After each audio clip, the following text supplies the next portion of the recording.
So I think the thing is, living with a partner who's depressed is horrible, frankly. Now, I'm very sensitive to the fact that there are people here who have depression themselves, who maybe suffer with anxiety themselves, but it's the thing about not getting the emotional support that you've been so used to having.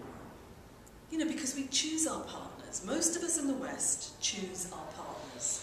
And we choose them for a whole range of reasons. Because we get the emotional support, we have good fun, we have good sex, we love each other, we care about each other, and great conversations. But the thing is with depression, it eats away at those. So that it means that you're kind of, as a partner, you're left floundering a little bit. So what does it feel like to be the partner of somebody who's depressed? Well, for some people, they'll really be shocked. Because if it happens really quickly that your partner becomes depressed, you start to feel, well, what's going on? Don't understand.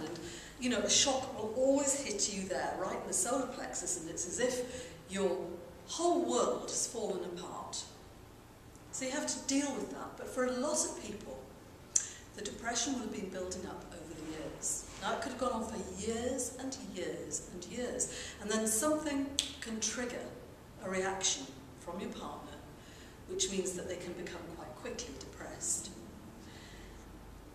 So very often, you don't really notice. You just, if you've had a relationship with somebody for a very long time, you start to think, well, it's just part of their behaviour. It's who they are. They're being stroppy or awkward or just being miserable and that kind of thing. And it's very easy to start to normalise it.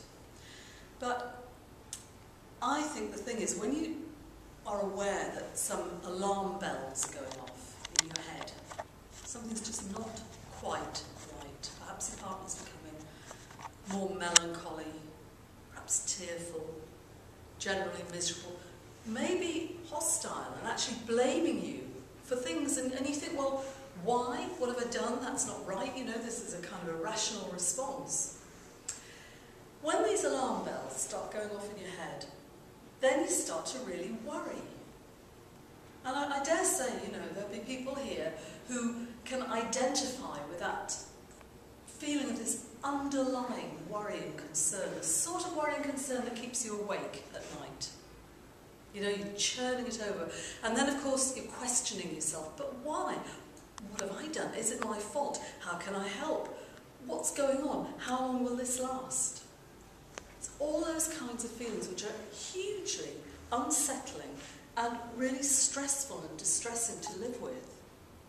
Of course, the partner who's becoming depressed is going through very similar emotions, because often a person will feel really, really guilty because they're putting the person that they love most through such a hard time.